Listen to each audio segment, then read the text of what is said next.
Does Barack Obama have the experience to be commander-in-chief?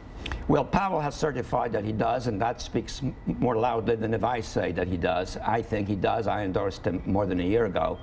But beyond that, I think what is important is that Powell has pointed his finger at something very important, namely that Obama has developed a transformational presidential campaign. He has generated a degree of support that cuts across generations and racial lines, and he has done it with enormous skill.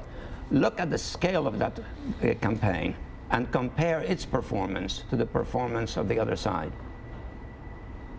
I want to follow up, though, on experience, though, because Barack Obama is running to be commander-in-chief to lead our foreign policy.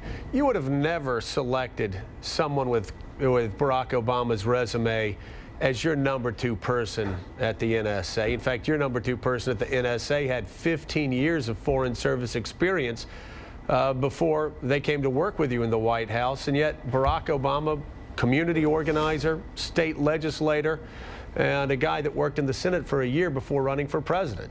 Well, the president can always find experience and hire it. That's what presidents are for.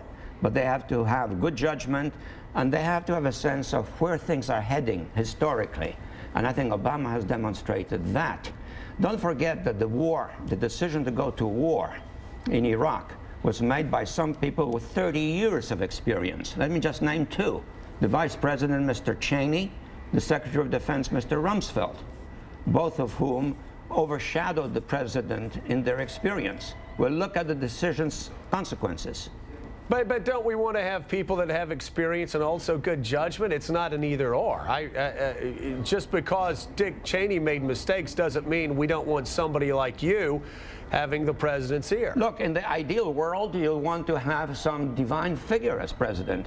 But the point is, the sense of good judgment and the understanding of historical direction is what makes Obama different from his counterpart on the other political side.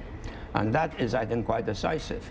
This country is in deep, deep trouble, domestically and internationally. It needs a grand renewal, and not more of the same, from a person who is very tired and who is rooted in the past and is assisted by someone who comes from Alaska and tells us that she's qualified to deal with foreign affairs because she can look across the horizon, across the sea, and sees Russia there. And she thinks that qualifies her to be president. Okay. Well, that's pretty important.